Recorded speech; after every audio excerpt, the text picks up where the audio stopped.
I'm James Hines. I'm the chair of IAFI's membership committee, and I would like to welcome you to IAFI's third online event, the third in our COVID series. Today, the panel is COVID in Feminist Political Economy. The online programming committee is organizing 2 future events in this COVID series. The next one, which I'd like to let you know about, is June 5th at this time. It's COVID Inequalities in the Global South. And we're going to feature panelists Abena Adoro, Ipek Ikarajan, Magdalena Sepulveda, Nashwini Deshpanda. So that's on June 5th at this time, COVID Inequalities in the Global South.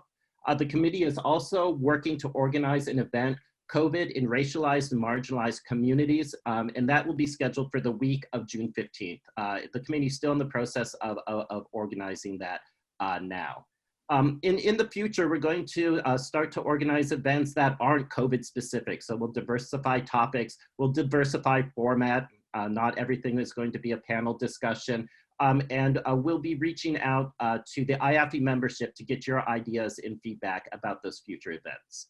So that's it from me. I want to turn it over now to Radhika Balakrishnan of Rutgers University, who will be moderating the rest of this event. So over to you, Radhika.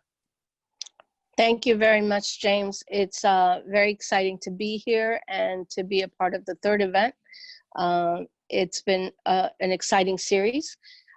So I will get us started, and we have 3 great speakers, and I will introduce all of them now, and then each of them will go on to speak. So we'll start with Smriti Rao, who works on feminist political economy of development with a special emphasis on India.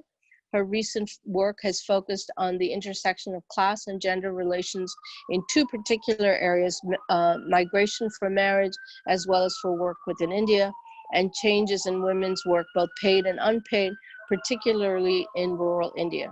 The current crisis led her to further explore some of the recent feminist writing on crisis of social reproduction as a distinct form of crisis within capitalism, and reading that has shaped her comments today. Our second speaker will be Jennifer Cohen, who's an economist at Miami University in the Department of Global and Intercultural Studies and joint researcher in Izincha, a Center for Reproductive Health and HIV Institute at the University of Witwatersrand in Johannesburg, or in South Africa. She has extensive experience in qualitative and quantitative political economy of health research.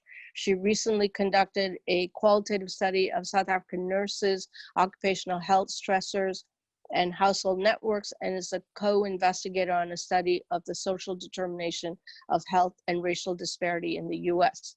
And last and not least, Luiza Nassif Pires is a research fellow in the Gender Equality and the Economy program at the Levy Institute, Economics Institute of Bard College, where she is researching inter-household allocation of household production on sub-Saharan Africa. She holds a PhD in economics from the New School for Social Research. Her more recent work are on intersectional political economy with a focus on the impact of social conflict for labor theory of value. She recently co-authored a policy brief on COVID-19 titled Pandemic of Inequalities through the Levy Institute. So I will have start with Smriti. Should I begin? Yes, please. Okay. Good afternoon, everyone, and thank you so much for inviting me to be on this panel, and thank you to everyone who's joined us to participate. So I thought I would offer a few thoughts on framing this current crisis from a feminist political economy perspective. Now, these are all ideas that are very heavily influenced by the work of fellow feminists, some of whom are hopefully here today, and I hope they will add and complement and correct in the discussion. So when I say feminist political economy, I'm drawing upon the legacy of feminist critiques of classical political economy, and in particular, in my case, upon Marxist feminist analyses. And there are 2 characteristics of the particular approach I'm using here that might be worth mentioning as background before I proceed. The first is that this approach explores the constitutive relationship between class relations the relationship of a group or individual to the production, appropriation, and distribution of surplus, and non-class hierarchies of gender, race, sexuality, caste, ethnicity. Second, that this approach views capitalism as an institutional order that shapes not just the economy, but also the culture and polity through its tendency to prioritize accumulation or profit-making. Profit-making is the front story of capitalism, to use Nancy Fraser's words. And Marxist feminists have developed a critique of this drive to accumulate, arguing that it is at odds with the imperatives of life-making or provisioning or social reproduction, and thus cannot be reconciled with a vision that places provisioning or reproduction first. Feminist political economy has a very specific understanding of the labor of social reproduction as the labor required to produce and maintain labor power itself, that most basic of capitalist commodities. And the labor of social reproduction thus includes the labor of direct and indirect care, amongst other forms of labor. So under normal capitalist circumstances, this argument goes, the labor of life-making or social reproduction, including direct and indirect care work, remains part of the backstory of capitalism, operating in the background and feeding capitalism its workforce. Could I get the next slide, please, Jihi? And you could argue that this is so much of a backstory that Marx himself missed it. So perhaps this is one case where we can say that, Marx didn't quite tell us that this was going to happen in exactly this way. But it is a backstory that feminists have always been very interested in understanding, which makes our knowledge especially relevant now that this backstory has been pushed to the forefront. So the first framing argument is that we can fruitfully think about this crisis as a crisis of social reproduction for capital. The argument being made here is that this is a distinct type of capitalist crisis where the ability to generate profits is thrown up by a disruption to the supply of labor power as this pandemic threatens life itself. Crises of social reproduction for capital have tended to manifest themselves slowly in the recent past as fertility rates fall or care deficits develop. And capitalist centers have been able to deal with these slow-moving changes through mechanization, although there are some limits to that in the case of direct care work, and by shifting the burden of such labor onto usually more marginalized women of color from poorer countries and from poorer neighborhoods. The next slide, please, Jihi. The speed and severity of the shock this time, the need to suspend global travel and migration at the same time. These therefore pose an unusual and distinctive challenge to accumulation or profit making, a challenge that is this time from the realm of social reproduction where labor power is produced and maintained. Next slide, please, Jihi. So second argument, crises of social reproduction for capital are not the same as crises of reproduction for labor. So crises for labor, the kind that many of us have studied, involve working class households struggling to reproduce themselves. And the imperative of life making is such, they struggle so hard and so innovatively to survive, that crises for labor can coexist with and indeed are often caused by periods of booming profits. In different ways and to different degrees, we have seen crises of reproduction for labor unfold across the world over the last 4 decades. Next slide, please, Jihi. We know that in advanced capitalist countries, lower taxes on capital, the withdrawal of the welfare state, shifted the burden of social reproduction onto private households. Households with the means to do so have in turn deployed market mechanisms to outsource this care, moving the burden of that labor onto poorer women and men of color. In parts of the low-income South, on the other hand, South Asia and Sub-Saharan Africa in particular, neither state nor capital was ever particularly willing to fund social reproduction post-independence. In the 2000s, there was some significant expansion of these subsidies, but in most cases, not enough to change the fact that social reproduction was and remains largely the responsibility of private households, and usually of the women and girls within them. What the post-1980s neoliberal era did was, by increasing exposure to risk, reduce agriculture's ability to provide a safe harbor for these households. Thus, the crisis for labor was accentuated by agriculture's inability to serve as an effective safety net.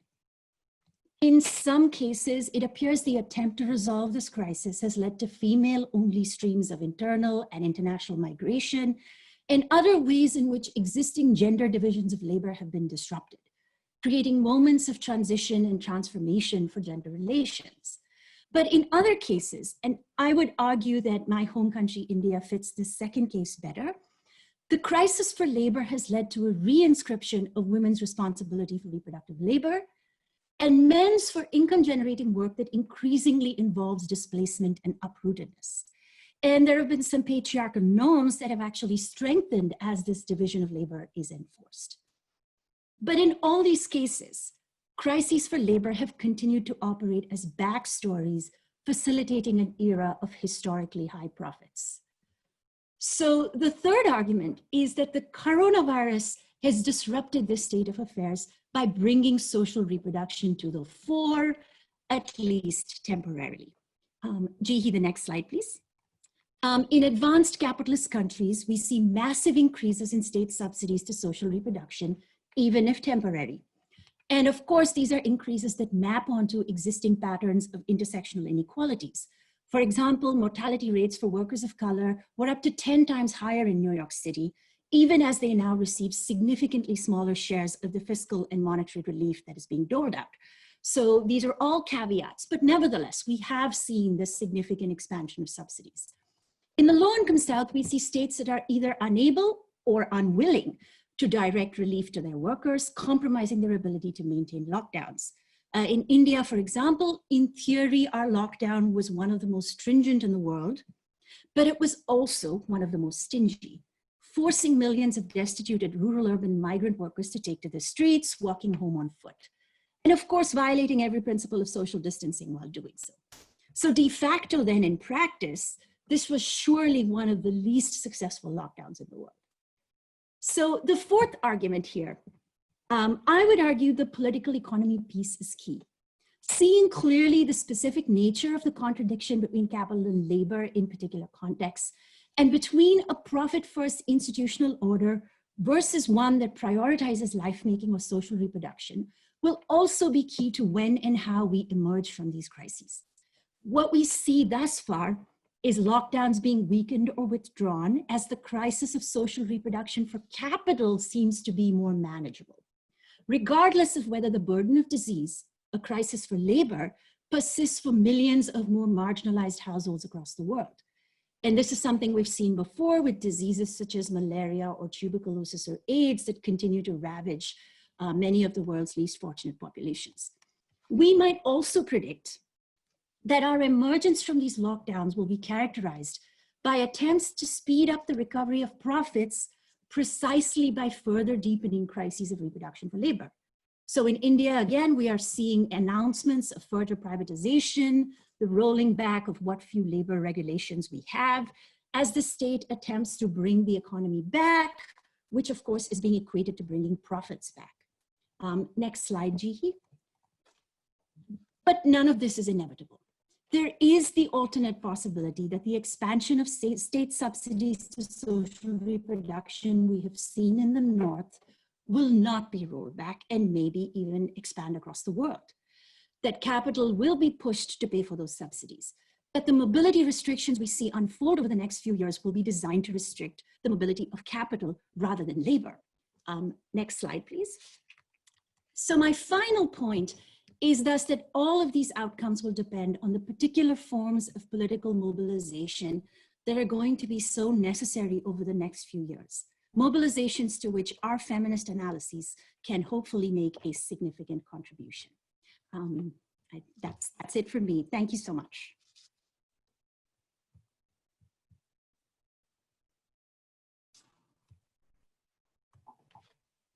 So I'm going to get started while my slides get put up.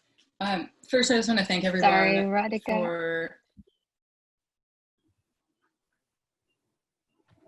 I think Radhika's trying to say something. Just 1 second, my apologies. Oh, okay. Okay. I can't. I just wanted to introduce you. Like the second speaker is the second speaker is Jennifer Cohen, and so please go ahead and I will time you. And Smriti, you were perfectly on time. Thanks. Excellent. So I want to thank everyone for making the panel happen and thank everyone for attending. And I want to preface this with saying that I've been doing some work on COVID, some writing with Kate Bond and with Jana van der Meulen-Rogers. We have a paper that just came out and another one, Jana and I have another one that's under review. But what I'm going to talk about is largely going to focus on research that I've done with nurses. So next slide first. So what I want to talk about first is COVID as a threat to healthcare systems. So we know that COVID is a threat to healthcare systems. This is what all of the stuff about flattening the curve was, right? So we have this sense that COVID can be a threat through things like not having enough hospital beds or not having enough ventilators. And these are things that are capacity constraints. But what I want to talk about is healthcare workers' health also as a constraint, also as something that is a threat to healthcare systems. So my focus is on nurses. Nurses are the most common healthcare workers that are available to people. This is especially true in public healthcare systems and in middle and lower income countries. What that means is that nurses' physical health and mental health is critical to the capacity of healthcare systems. And this is true on a daily basis, where you have nurses needing to be able to go to make their next shift. And what that means is that when nurses get sick, whether it's from COVID or from something else, so it could be from psychological distress of dealing with other people who are sick, when nurses get sick and are out and require care, that means that they increase demand for care, but simultaneously decrease the supply of care, right? So this is a particular problem for healthcare systems. If you have a bunch of healthcare workers that get sick, this reduces the capacity of the healthcare system. In the pandemic situation, you can't talk about an intergenerational version of this without talking about morbidity. So normally I would think about this as nurses retiring and being replaced by people graduating from nursing school or with nursing programs, depending on where you are. But here we have to talk about morbidity, where if we have nurses that pass away, then they need to be replaced by new graduates just to maintain the existing capacity of the healthcare system, right? But in most countries, they would like to increase the capacity of the healthcare system because of the pandemic situation, but also because there's already been a shortage of nurses on the order of somewhere around 7 million or 9 million or possibly 12.5 million by 2035. So there's been an ongoing shortage of nurses as healthcare workers anyway. So the implication of this seems pretty clear, that states should be doing everything in their power to take care of healthcare workers' health, right? Which would include things like counseling, providing other resources, and one of the ones that we've all read about, which is making available personal protective equipment. And that plays a particularly important role because it doesn't just protect nurses' physical health, it actually has a protective effect on nurses' mental health by making nurses feel supported and making nurses less anxious about the possibility that they themselves might get infected or that they might bring an infection home. So the basic point here is that nurses' health is really critical to healthcare system capacity, which is obviously critical to public health more generally. So things that are threats to nurses' health, they're threats to healthcare systems, and ultimately are threats to social reproduction because of the role that healthcare systems play in our ability to reproduce ourselves. So what that means is that communities and society depend fundamentally on nurses' physical and mental health, on healthcare workers' physical and mental health. Maybe the next slide, Gigi. So one of the lines that I really liked from one of the earlier webinars is something that Nyla Kapoor said, which is the revelatory function of the pandemic. And we all know what this is with the way that it's exposing inequalities and other underlying social fractures, basically. So the revelatory function here suggests that we really should look at nurses' lives prior to COVID to see what COVID is revealing about nurses' lives, because these are the lives in which, these are the contexts in which COVID is unfolding for nurses. And this can also give us some indication of where there might be effective interventions to mitigate psychological distress and other kinds of stress that nurses are under, not by mitigating stress that's new that has come about because of COVID, but by addressing stress that was pre-existing. And so my background on this is largely from a qualitative study that I did in South Africa with 70 Black women nurses in a public hospital, where I did multi-hour long interviews with nurses. And what I found in that study was universal chronic stress. And it was interesting to talk to the nurses about this because it wasn't stress that they understood to come from nursing. In their minds, this was private stress because it seemed to be associated with the household. It was stress that came about because of gendered and racialized responsibilities that they had having to do with financial support and caregiving, care support. So for example, here we had nurses that were taking care of large networks of multiple households where they were contributing to the welfare of many, many people, in some cases up to 10 people. So the interesting thing about that isn't that the stress is actually located at the household level or is private in any sense, really. It's actually the interaction of stressors that come from nursing itself, from the conditions of nursing, in the particular social context of gender roles and household structure and other sorts of variables. So for example, shift work is a condition of nursing. It's part of the job. Nurses work 12-hour shifts. For nurses in South Africa that I talked to, the average commute time was an hour. So that meant that if they had children and they had sole responsibility for children, they needed to find childcare for 14 hours for a workday, right? So understandably, that's stressful. And this is what nurses referred to as bad stress. So what they're talking about isn't stress from nursing and is not stress that comes from the household. It comes from the integrated nature of those stressors. It comes from the conditions of nursing as they unfold in the specific context. And that's something that is partly interesting because the conditions of nursing are similar in other places. Shift work is something that exists in other places also. The strength of gender roles, strength of patriarchy, household structure, those things might vary. But some of this is then suggests that there are dimensions of this elsewhere that need to be explored. So one of the points that I wanted to make is that this isn't like a work-life conflict situation, which is what a lot of people, this is a framing that a lot of people use, at least in psychology. This isn't something that can be balanced. It's not work and life as some kind of separable things. What's happening here is that the conditions of work are shaping people's lives, right? So what comes out of that is that coronavirus itself is a threat to healthcare systems, not just through nurses getting sick and other people getting sick and there being this overwhelming demand on health, but through nurses' mental health and through the amount of stress that healthcare workers are under. Can I have the next slide, Judy? So to bring all these threads together, first, the health of healthcare workers in any mode of production, any kind of provisioning, is foundational for healthcare systems, which is key for communities and societies and for social reproduction writ large. Secondly, nurses' health didn't start with COVID. Roots of nurses' health and psychological distress are in the links between the occupation and gendered and racialized roles, both in paid work and in social reproduction that happens at the household level. But what those things combined means is that entire healthcare systems function in spite of the distress that the occupation gives rise to among women. And this is especially true for women of color. Right? So healthcare systems depend fundamentally on women and this integrated stress that they experience when they're working in the healthcare system. And I will stop there. Thank you.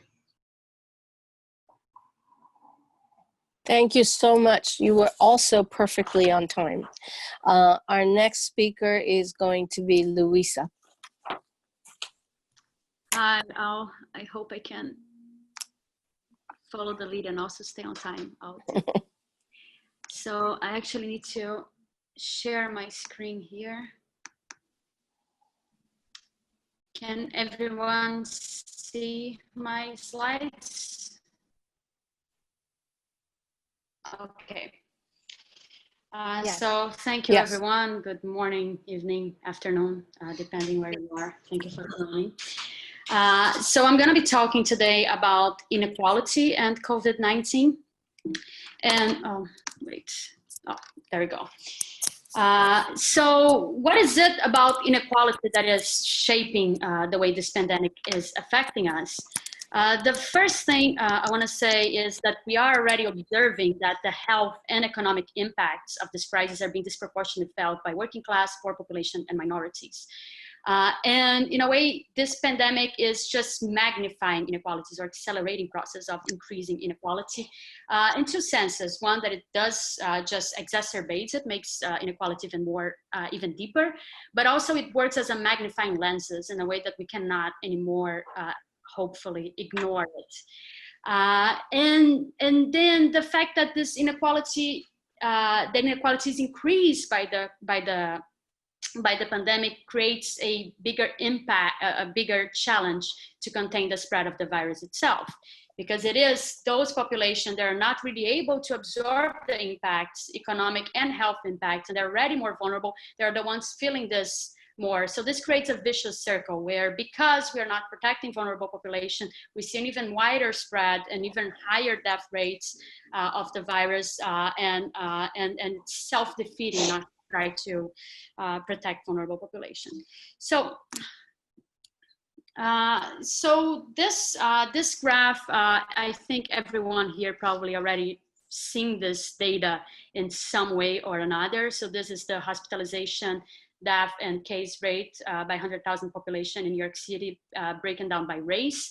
And although it is not surprising for us feminist economists that this would happen and that this is happening, it's still shocking. It's still very hard to look into this figure and not feel the pain of what's happening here. So I'm gonna try to, I feel like what I'm doing here is mostly spelling out the obvious, but still it has been, there has been some good feedback in trying to do so. So I'm going to use some data for Brazil now to try to untangle what is it about structural social inequality that is exacerbated by the crisis. So what are the mechanisms through which we have this feedback effect? So this graph is a work that I've been doing together with Professor Laura Carvalho and Eduardo Ravetti at USP. And we've created a vulnerability index for Brazil using the National Household Sample Survey. So mainly what we're doing here is by observation, looking to working conditions, so type of occupation, if you're an essential worker, if you are working in service and in contact with people, if you have access to labor rights or not, you could get paid sick leave or not. Also living conditions, so house density, access to piped water. So all of those aspects that make people more vulnerable to be contaminated by the virus, to catch the virus. And not surprisingly, because this is mostly a proxy for poverty, you see that it's extremely unequal distributed, and also that Black and brown folks have higher vulnerability index than their white peers by income level. So the vulnerability of someone that receives at most 250 reais per month per capita household income is kind of twice as big as someone that is receiving 2,000 reais per month. Sorry, okay.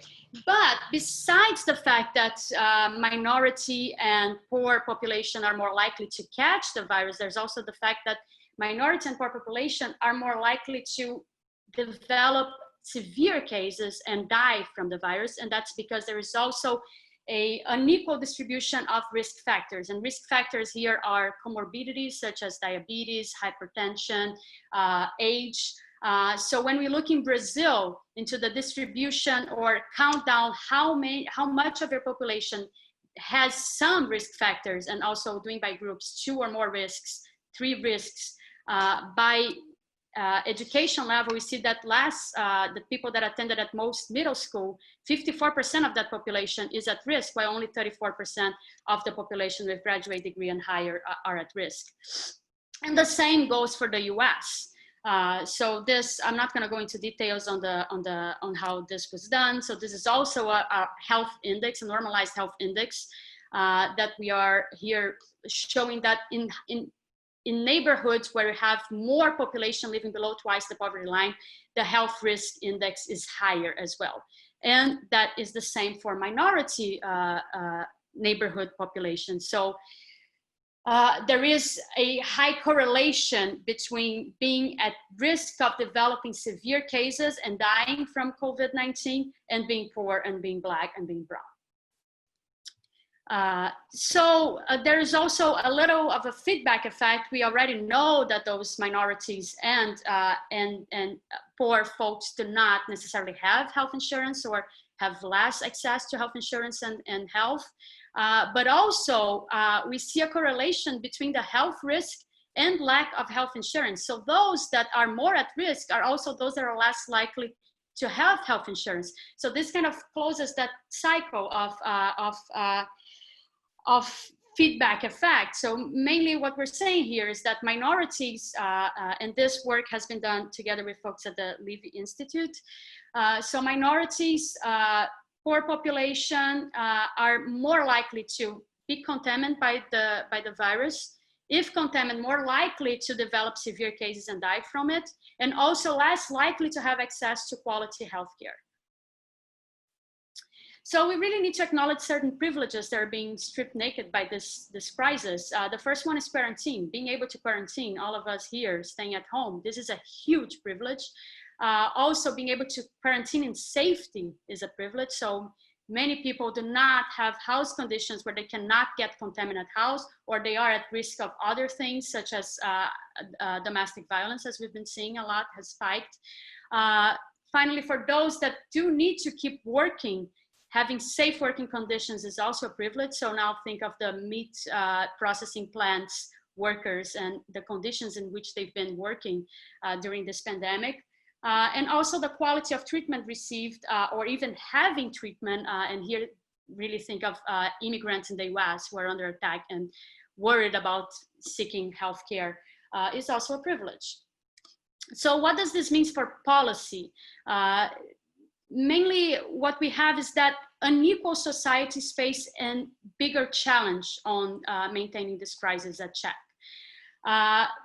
To start with the case of, if you think of the case of Brazil and India and the different strategies that they followed. So India went for lockdown with no economic support, and Brazil went with economic support with no lockdown. And that idea of economy versus health trade versus health trade-off in the skin of poor population, in the skin of minority, is really extreme. It means that governments are deciding if people are gonna die of hunger or if they're gonna die of COVID. So this creates a humanitarian crisis. So this makes us wonder, are universal policies even possible? Or to what level universal policies are actually exacerbating these discrepancies by race and class? And really to address this, what we need is certain types of universal policies, such as lockdown or creating health access, that are coupled with more specific policies. And to do that, we need to map certain groups.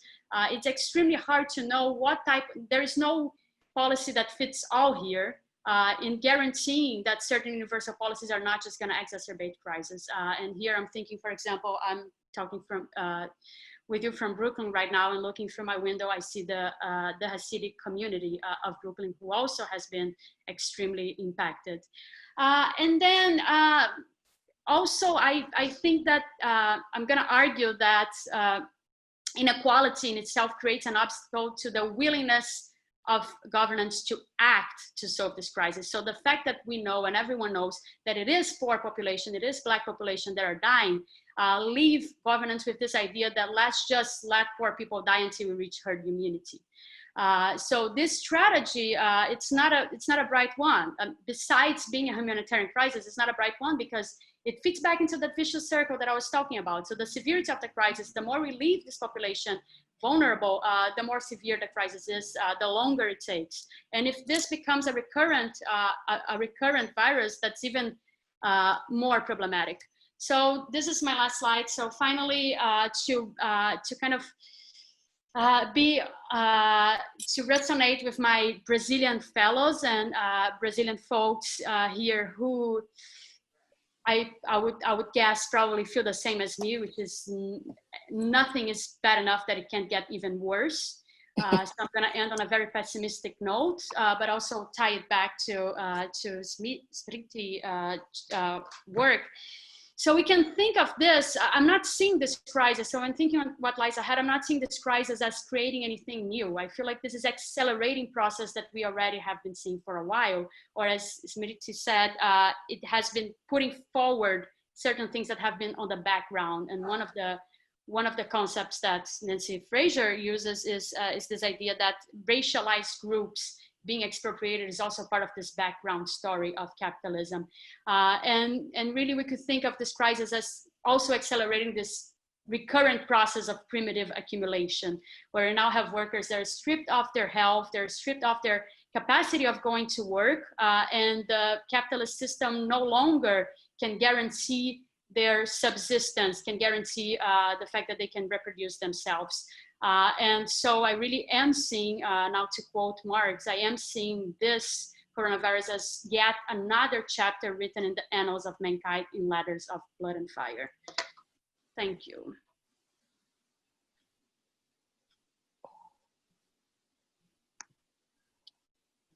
Thank you very much for 3 very excellent presentations, and they all connected in such interesting ways. What I would like to do now is to open up for a question answer discussion. We would like everyone, just so that we can have as many people as possible, keep your comments or questions to 2 minutes. Raise your hand by clicking on participants and then raise hand, or chatting to the host, who's Jihi, who will also see you. And we're going to take a few comments at a time, and then we'll open up to discussion. Jihi, did I miss anything? No, I will unmute people so that they can ask their own questions. So when I call you by name, you can share your question. So maybe we'll just get started. Actually, our first question is going to be from Nyla. So Okay. just 1 second, Nyla, I'm going to unmute you. If you'd like to ask it yourself. Okay. There we you go. hear me? Yes, Nyla. Yes, please. I was going to just do the chat. Anyway, so I have 2 questions. One was to Jennifer, and I was wondering if there is an ideology of vocation used to justify the way nurses and health workers are exploited. Because certainly in Britain, you very often justify paying nurses less on the grounds that what they do is a vocation, and therefore, they shouldn't be expecting more money. And I wondered if that played out in the South African context. And to Luiza, I didn't hear very much about gender at all in your presentation. And I wondered how it comes into this breakdown between black and brown and white and so on, and why you didn't kind of insert that somewhere, given that this is a feminist economics presentation. Great, thank you, Nyla. I'm actually going to take 2 more questions before we go back to Radhika. So our next question is going to be from Sarah Mercedes. I've unmuted you so you can ask your question. Thank you very much, the presenter. My name is Sarah. I'm in England. I'm a student of gender and international relations.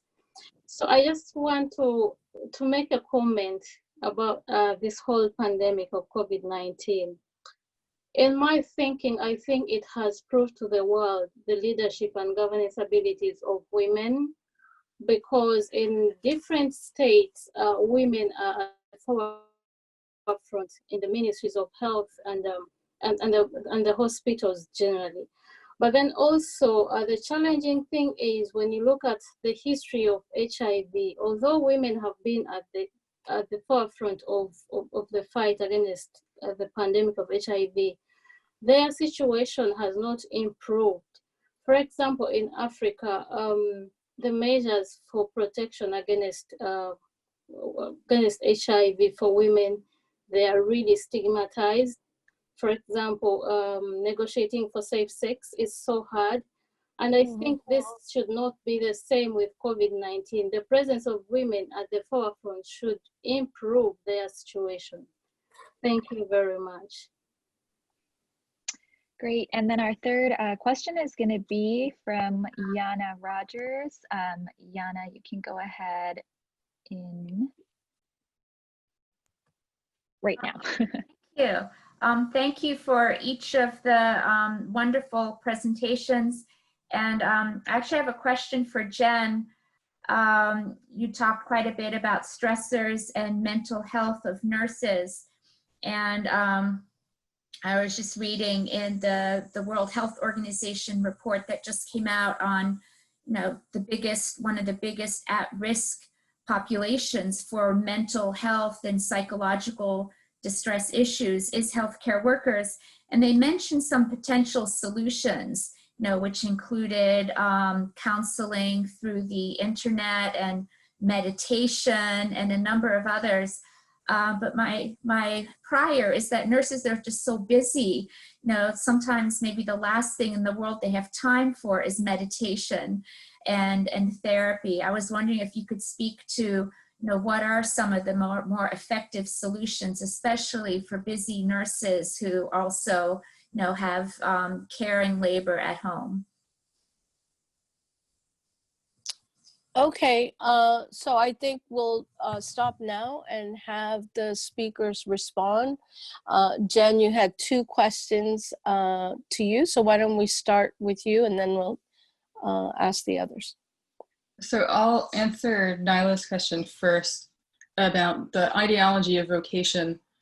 The history of nursing in each country is unique to whatever degree, but the history of nursing in South Africa is especially unique.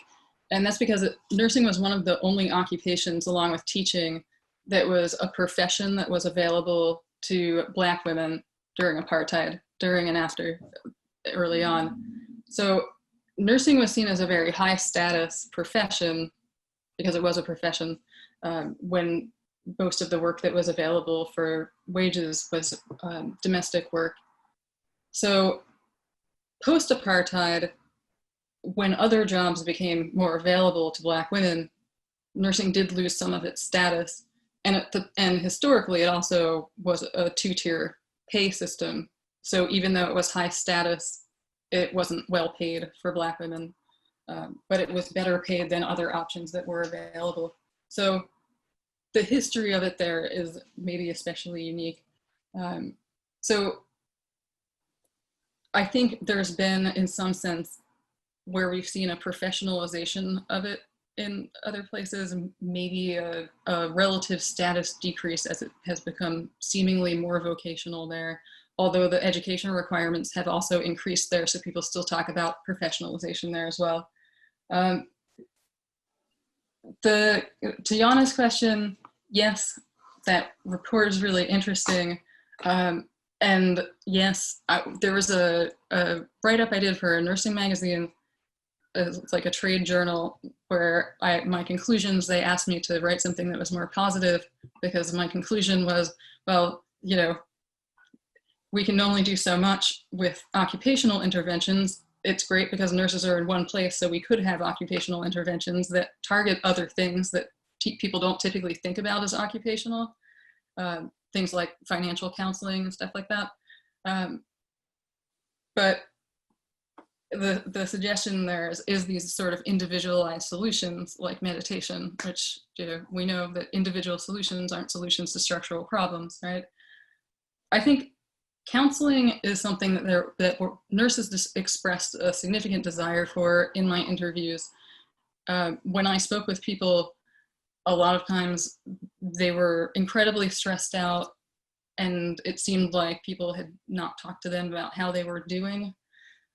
And that itself seemed like a relief. And I think that there is a desire for counseling, but it has to be counseling that happens on their schedule. It needs to happen in the hospital. It needs to happen not where they need to go to someone else, but where someone else is just doing rounds and, stopping and talking to people for, 15, 20 minutes, an hour, whatever at a time. So the main thing I think when it comes to those recommendations is talking to nurses themselves about what's acceptable and what's desirable, and what actually fits for them. And I agree that the recommendation for meditation is probably not going to be very effective. Great, thanks. So Luiza, I'll go to you in terms of Nyla's question about gender in your presentation. And I would say the question about the correlation of how HIV panned out and COVID and the kind of racial gender issues that came out then, you could answer that. And then I think Smriti and Jen could also try and respond to that. So instead of pointing it to each of you, I think it's a very interesting question that we need to unpack a little bit. So Luiza, you could start and also think about the parallels with HIV. Yes. So, well, the reason I didn't mention gender, the fast answer is because we only had 10 minutes. There's so much to unpack here. But so I will unpack a little bit now. So the main thing is because I focused on the health impacts and not the economic impacts, and we've been seeing, that's already seen in data, the health outcomes are better for women than men. But that's when we're looking to the aggregate. Unfortunately, we do not have disaggregated enough data. So for example, when I look into Brazil, the vulnerability of women overall is lower when my vulnerability index is lower than of men. The same thing with comorbidities and risk factors. It's lower in women than in men. But when you look into vulnerability among Black women versus white men, actually Black women are more vulnerable than men. So I think once we are able to disaggregate this data, and if we're looking into it more disaggregated, we would also see gender intersecting with race aspects of these unequal impacts in health. Nonetheless, we do already see a lot of economic impact in women. So that is being disproportionately felt by women. Job loss in Brazil, for example, women are more likely to be in the informal sector or not have access to labor rights. I've been talking to folks there as well, and they've been telling very distressing stories about the situation of women in favelas in Rio, how they've been just kind of despaired, especially domestic workers that have been taken out of work. So they're basically in between either having to work and being exposed or losing work and not being able to pay their bills or put food in their plates. And also there is a spike in prostitution in favelas, for example, as a result of that. So there are so many aspects of, of gender that I could be talking about here, but because I focused on the health, and because I also knew that Smriti and Jen would be talking about that, I decided to leave that on the back side of the story as well. And regarding AIDS, I think, I mean, this is the part of, we already knew what was gonna happen, right? All infectious diseases that we see, they have this unequal impacts. This is something that, that's the part exactly of what, I don't know, that gives us this feeling that there was really a very little willingness, political willingness to act, of already knowing that this is how it would be. So for me, the parallel that it comes is exactly, we would have been able to be more prepared and knowing what are vulnerable groups, what was going to happen. But I don't know, there was kind of a decision to ignore this data or this knowledge that we had.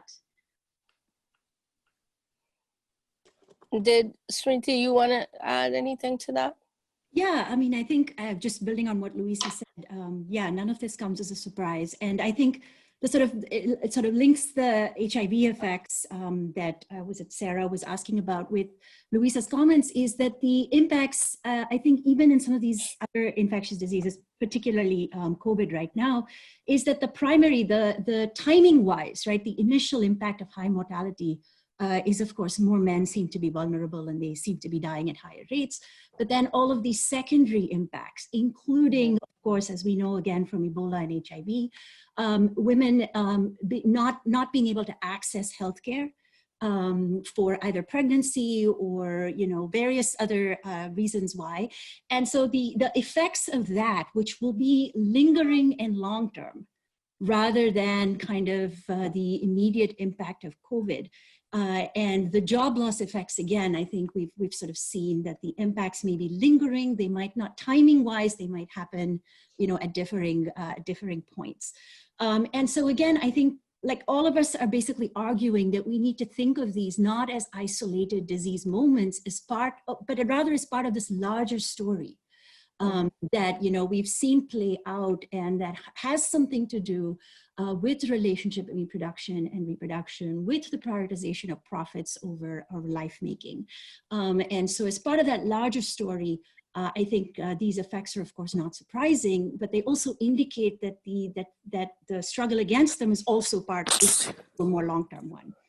And so I just wanted to also comment on the point about the leadership and governance abilities of women. And I think it relates directly back to this alternative perspective of seeing this as a long-term story, which is, of course, I think a lot of us recognize that while some women may have in fact delivered excellent governance outcomes in this particular case, I think we have also, we know that intersectional, the way that power works is also intersectional. And so I don't think we can rely on women leaders to necessarily solve some of these problems, because again, the way that power works is sort of through gender, but also through class and also through race and some of these other factors. So again, my personal faith in the ability of women leaders to pull us out of some of these crises is somewhat limited. And I'll stop at that. Jennifer, did you have anything to add, or we go to the next set of questions? The only thing that I would add is that there's also a connection between COVID and HIV, which is partly through antiretrovirals and people taking medications, and this access point that Smriti comes up there also, where people are missing doses of their HIV medications and TB for that matter. So where the knock-on effect from COVID is that we're going to see this long-term impact through HIV as well. I won't add more than that. No, that's really important. We have a next set of comments or questions. Jihi, do you want to call on people? So our first one will be from Marina Durano. Marina, go ahead. Hello, everybody, and thanks for all the presentations. I actually want to ask about capitalism, and can I do that? Yes. And actually, particularly neoliberalism, if there's anything we understand about capitalism, it's really good at saving itself. A crisis is a feature of capitalism, tensions and crisis. So what it does is it's able to use its consolidated power to save itself. Clearly, that happened in 2008. I expect, and this is where I'd like to hear your own thoughts about how you think capitalism will save itself this time around.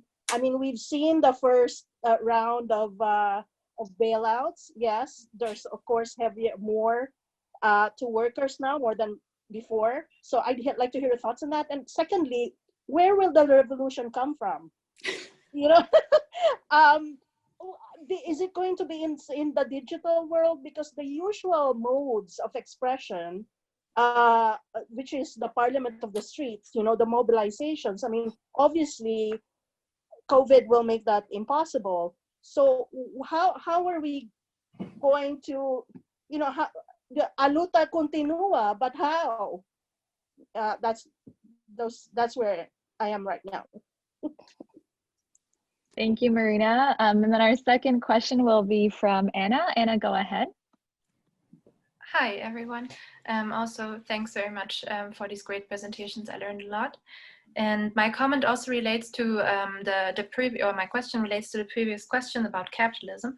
I am starting with the last bit of Luiza's presentation, where she suggested that we can actually see a continued primitive accumulation. And if I understood her correctly, that is because workers are not even guaranteed a wage anymore under COVID circumstances, or that other aspects of job security and labor rights are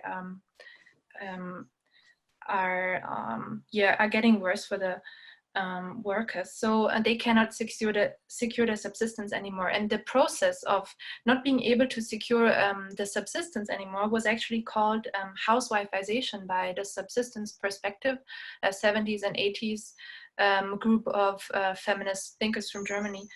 And they actually differentiate between this process and continued primitive accumulation. And housewifization means that to pay a wage that really doesn't secure subsistence, and so that people are demanded to heavily take part in other subsistence activities.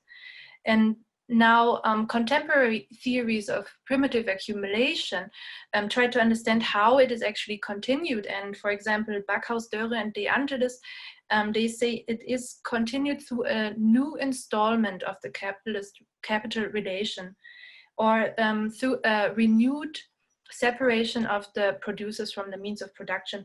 So I am wondering, or I would like to ask Luiza's opinion, where she sees that, or would you operationalize the idea of continued primitive accumulation also via the categories that I have just mentioned? And I think this question is important, just like the other commentator just said, because how continued primitive accumulation is happening now answers the question of the next motor of accumulation.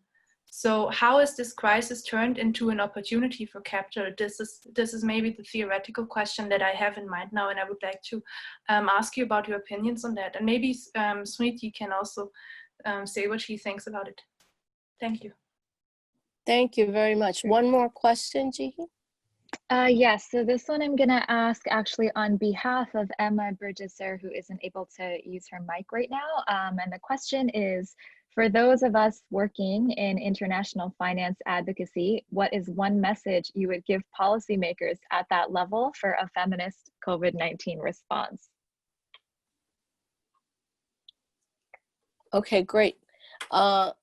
So I'll start with Smriti. All right. You got some big I questions. know we could all talk about this for the next so many days. But so Marina's point about how will capitalism save itself is sort of, I guess, a similar question to the one about opportunities for capitalism, right? Where will the next motor of accumulation be? So I really do think there's sort of a diverse story, right? Because it does strike me that what is happening, and it's a sort of a reaction to what happened in the previous couple of decades, it does seem to be slightly different, in its texture in places like India than it is, let's say, in Germany. I think, obviously Europe went through this huge austerity kind of excess after the 2010 crisis, but I think the response to this one has been different in Europe. It looks like the reaction is different, and there is a greater willingness to, as we would argue, subsidize social reproduction. Whereas in India, again, using the example I know best, what you see is this much more classic response where you completely penurize workers, right? So not only is the relief extremely stingy, but now whatever little labor rights regulations we had are being removed. Privatization is being further rolled along under the cover of the crisis. And so you sort of, you see an attempt to extract absolute surplus.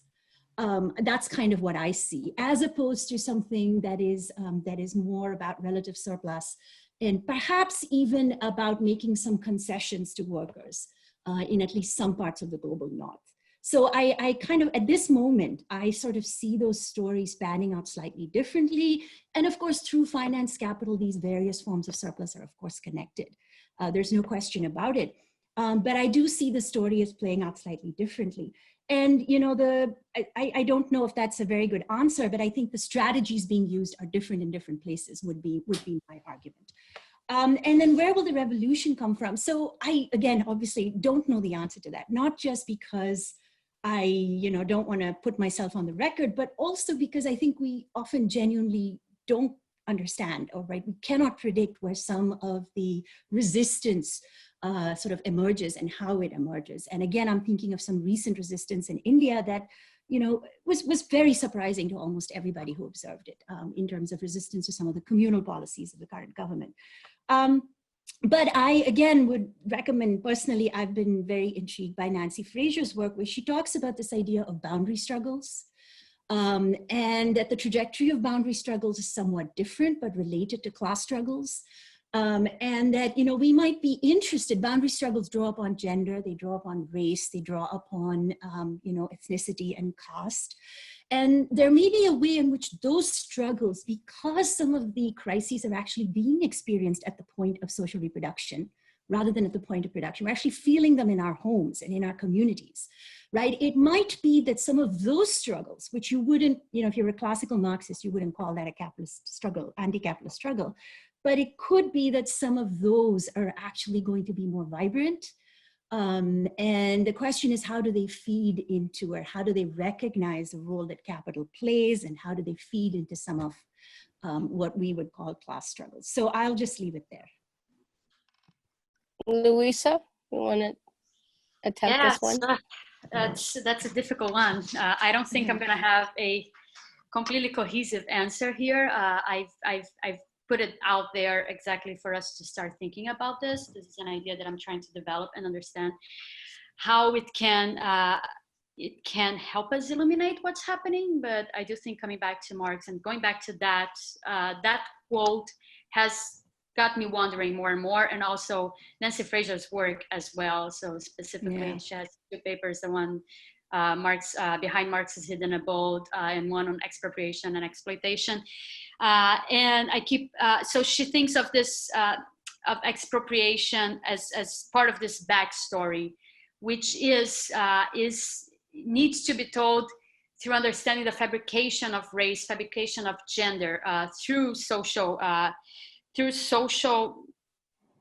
interactions, and because this crisis is really deepening the racial and the gender divides, I feel like it's creating even more expropriatable and exploitable populations in a way. There is an imbalance of power at the end of this.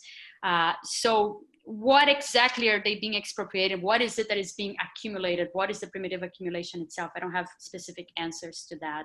I'm mostly trying to draw a parallel here and try to understand, but Anna's comment was extremely interesting. So on capitalism, what I do think, and then also coming out of this, my understanding is that really what is happening is by creating this more exploitable and expropriated populations and deepening this divide, we're heading towards a kind of ultra capitalism, or some kind of even more concentrated, even more unequal type of capitalism.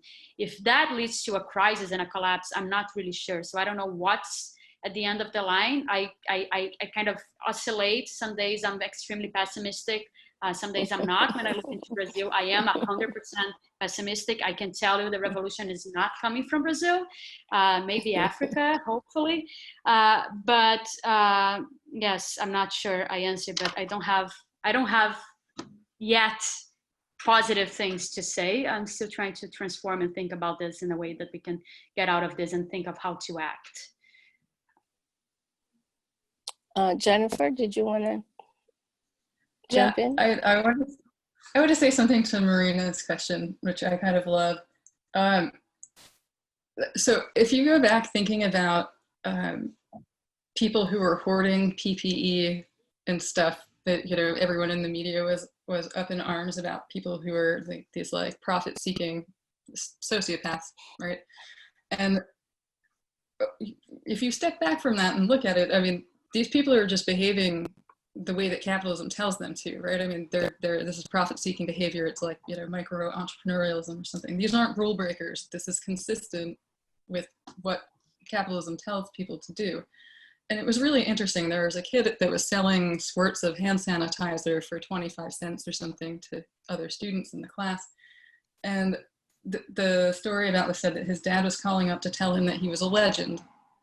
And so even in this situation where people are dying from this virus, there's this ambiguity about whether that is to be lauded and someone else does something, it's a future businessman kind of thing.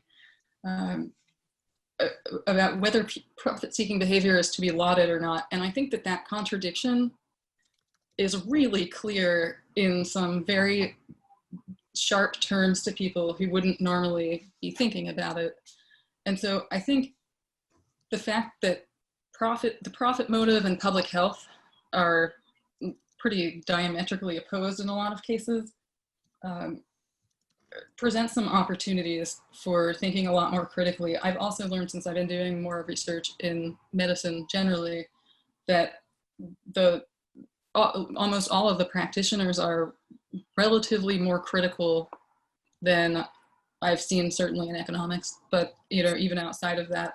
So I think we may see a radicalized class of healthcare practitioners, and that may be a way of dislodging some of that central logic of capitalism, so that we end up with something on the more optimistic side from Luiza, I guess.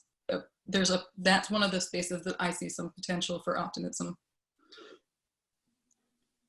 Great, thanks. And there was one question about advocacy and what advocates, but maybe you can answer it in the next round. I mean, and I also just want to interject that, the quote, the revelatory function of COVID, I think, I live in New York City, and, the grocery store that I go to all the time, suddenly there's a line outside on the day that food stamps get renewed. And those people were always going to that grocery store, but now they're very visible. The food lines, all of the inequality, which is exasperated, but this is kind of revealed, it's visible. What do people do with this, India, the migrants, walking 3 days with children on their back? All of this stuff is there. And it might not be, the revolution of the proletariat organizing to overthrow capitalism, but it has to do something to shake up the way that people have idealized the existing economic system, which it's just hasn't worked for a long time. And then the last thing I would say is that there was a WHO report a couple of days ago about the highest increase in COVID infections, and there were 4 countries. They were the US, Brazil, India, and Russia. Mm-hmm. So even though we might not talk about women's leadership, we definitely want to talk about authoritarian regimes and what they do. So I just think, just to put it out there. Okay, Jihi, the next round of questions. Yes, next we will hear from Martha. Martha, go ahead. Oh, hi. My question is a bit back down in the weeds, I guess. I was interested in the healthcare comments, and I just wanted to add the issues in long-term care when we're talking about health and the inequalities within the healthcare system. And certainly amongst nursing staff, it's a 2-tiered kind of system in the countries that I know about. So there's those inequalities. There was also an interesting report in the New York Times yesterday about racial inequality in deaths, infections and deaths in long-term care across the US. And I'm in Canada, there's lots being written about long-term care and in Canada. And a lot of it's the revelatory function, as we've said. It's things that have already been known and talked about the issues in that sector. In Canada, certainly one of the issues is the increased privatization in that sector, even though it's publicly, 70% publicly funded in Canada. And there's also research showing the links between the extent of privatization and the extent of infections and deaths. So I just wanted to, I guess it's more of a comment than a question, but if the people who spoke about healthcare have any comments to add on long-term care, that'd be great. Thank you, Martha. Our next person will be Chloe. Chloe, go ahead. Hi, I am just a lowly undergraduate student, so forgive me, but so at my school, this is kind of playing off of something that was said earlier about how you challenge the effectiveness of female leaders because of additional class and race factors, which I would absolutely agree with. So there's been 2 female presidents who have visited my school, one from Kosovo and one from Kyrgyzstan. And these 2 were actually presidents that were actually handpicked by the US, which is like another issue. But given that there was some studied, I'm sorry, I can't cite this, but I know that I read this and it was from like a credible source, but given that female leaders are commonly chosen, you know, during or after crises, how can female leaders, hypothetically, if they were actually inclined to, how can they like break out of, you know, the capitalist paradigm and, you know, actually affect change right now? Great, thank you, Chloe. And our third question will be from Jennifer. Hi, can everybody hear me? So first of all, I want to say thank you. It's so wonderful to be seeing so many feminist friends and allies after being in isolation. So thank you for organizing this. Also, ironically, I had to step away for a few minutes for care labor duties, so I did miss part of the presentation. So I apologize if some of this was covered, but I wanted to make 2 points. One is, as somebody who's been studying the impact of armed conflict, one of the things that really struck me was Smriti's point about the long-term versus the short-term, because similar with, you know, what we're seeing now is more male deaths for sure, but there's no doubt if you look at the armed conflict literature, men are more likely to die and be injured, but in the long run, women suffer a lot more care consequences and long-term health effects. So I just wanted to flag that because I think there is some existing research there that might be useful. The other thing is maybe a glimmer of hope, and this is following up on Marina's point and a couple of others.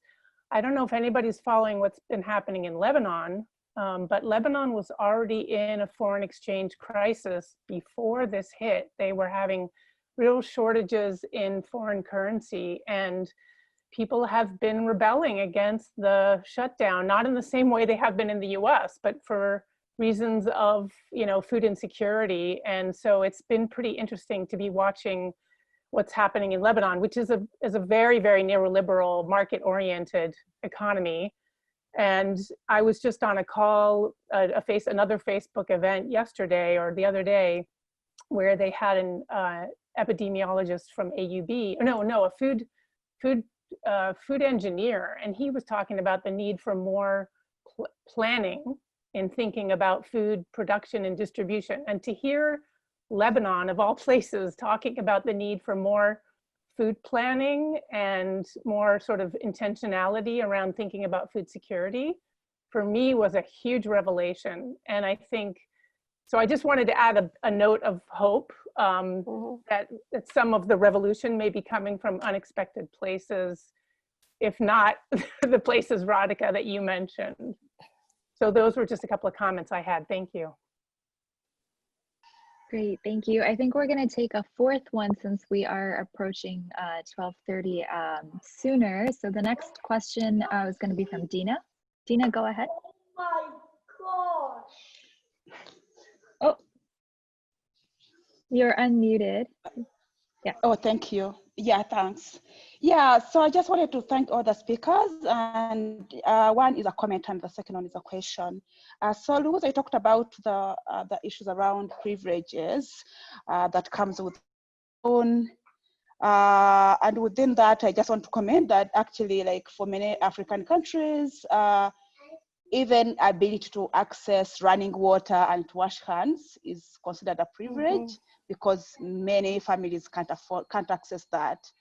But also, if you look at the dynamics of global north, global south, even though, of course, the capitalism system has been pushed on mainly by the global north, the global south, you find that during a crisis like this, countries in the global north can afford some things. And I think that also has something to do with inequalities between countries, where during this crisis we have seen countries like the US, the UK, and others in Europe are affording to put in place policies like giving income to those that have lost their jobs, for example. But that's something that many countries in the global south, even with all the willingness, they actually can't afford something like that. And so again, being a privilege, even to be in a lockdown, if you can't work from home, and that means choosing to stay safe and to put food on the table. And so just looking at the inequalities between families, between people, but also inequalities between countries, especially between global north and global south, as a comment. And I like definitely your comment also, your insight around policies, that universal policies, it cannot be one size fits all. And for example, here in Kenya, we went into lockdown with announcement of one confirmed case of coronavirus. And I thought there was an overreaction. And I wondered whether you have any thoughts on whether countries in the global south probably could have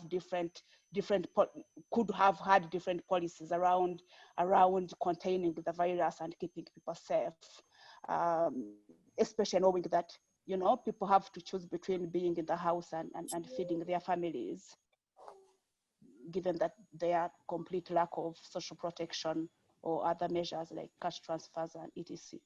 Thank you.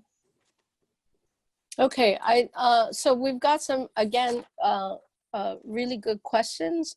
Long-term care, the issue of capital over economic policies, and the role of money and finance. And so I would say also, if you could each talk about what kind of advocacy people should be doing in this context, because it's going to be the last round. We only have about 10 minutes left. So take a few minutes and try to answer the questions, and also, you know, what do we do next? And what do we do with this information, and how do we move forward? Would be great. Let me see, who do I start? I'll start Luiza, because I hadn't started with you before. Okay, so on the long term, I'm gonna make, I'm not gonna exactly answer that, but I'm gonna make a related comment, which is, I can only imagine how frustrating this whole discussion must be for vulnerable populations, for people in favela, for example, that have been being killed in so many ways at much higher death rates than anyone else. And then suddenly this is a surprise. Suddenly we're talking about this. So this is a long-term process going back and going forward in healthcare and in other structural aspects. So also violence, for example. And a little bit talking about the, so I guess going forward, I'm gonna tie this back a little bit about something on global responsibility. So one thing, and this, I think, going a little bit into the last question, a lot of these vulnerabilities when we think on the global aspect. So when you think that there are populations in certain areas of the world that do not have access to piped water, or that do not have access to food security. Here, really, I've been talking about the health crisis, but we have a longer crisis after that. So people might die for hunger even more than they are dying from COVID. And it's, again, the same group of people. But there is a global responsibility, because a lot of that has been imposed to the global south through the global north from policies that have been going on over and over and over through globalization, through IMF imposed policies and so on. So there needs to be some kind of acknowledgement of that. I don't know why that's not happening. We need some kind of global movement and checking on certain responses. So for example, when Brazil gets their crisis completely out of control, this comes into the other countries that are in boundary with Brazil. So it's not, there is a social responsibility and a global responsibility on responding to this appropriately. And how do we get global institutions to actually do so?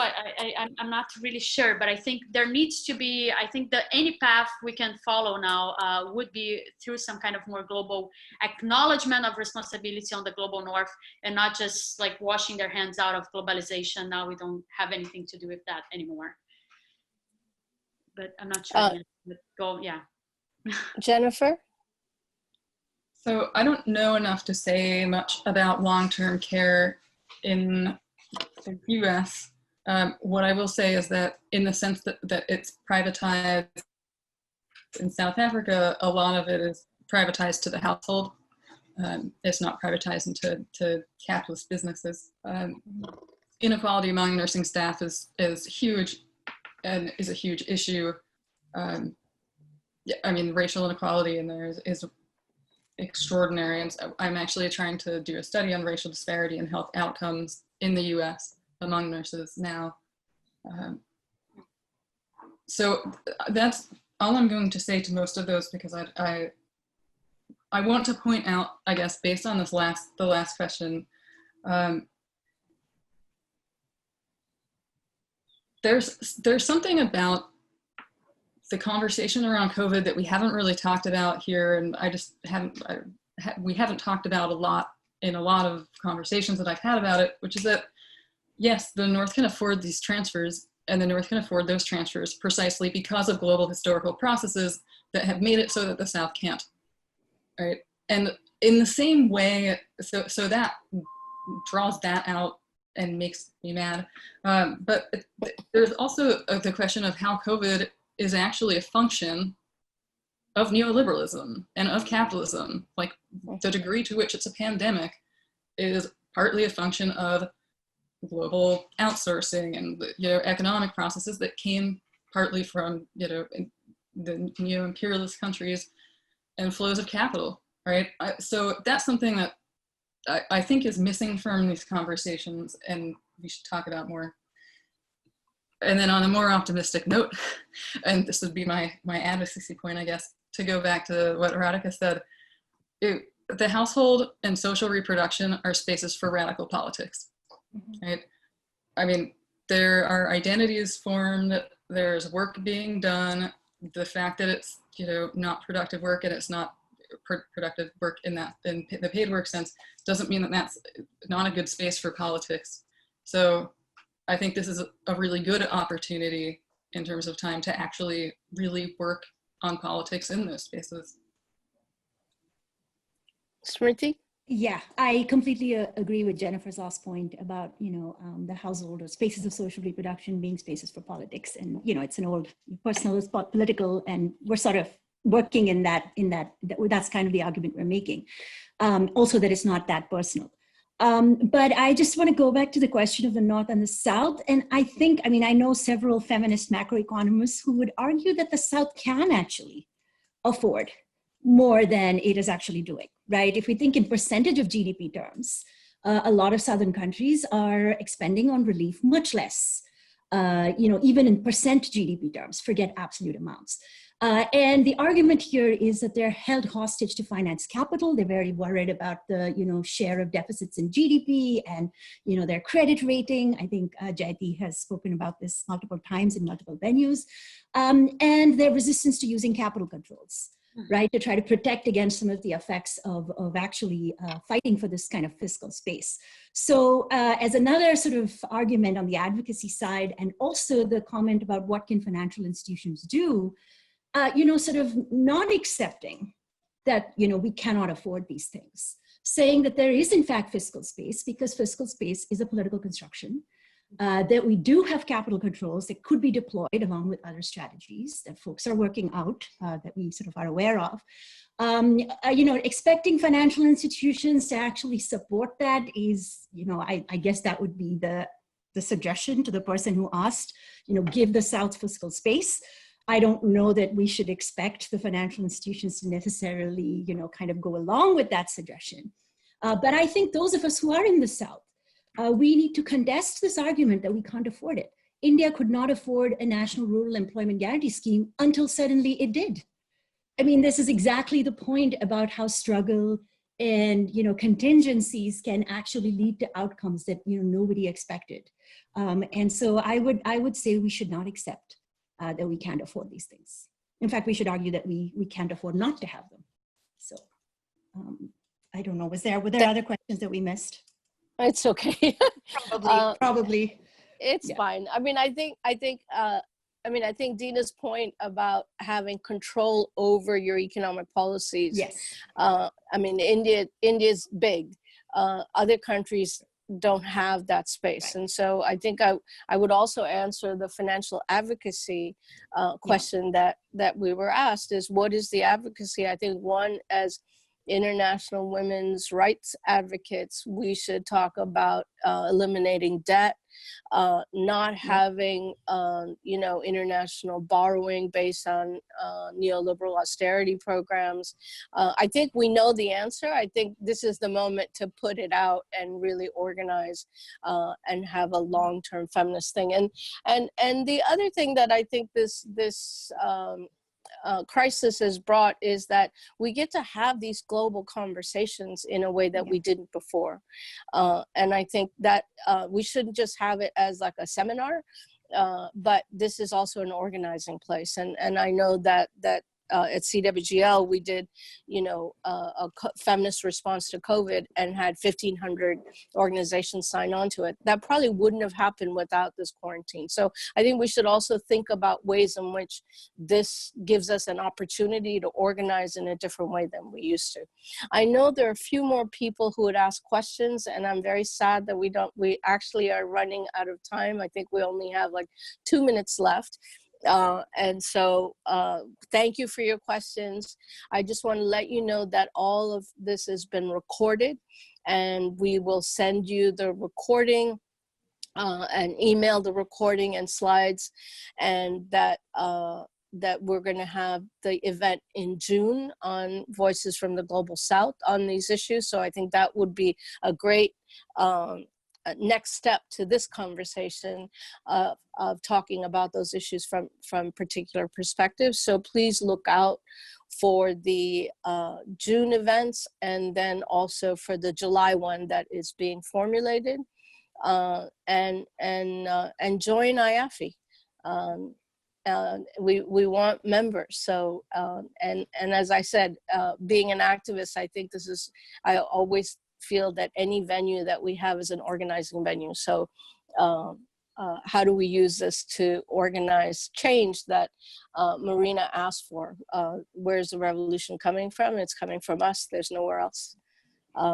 So I will close with that, unless is there something else that needs to be said that I missed?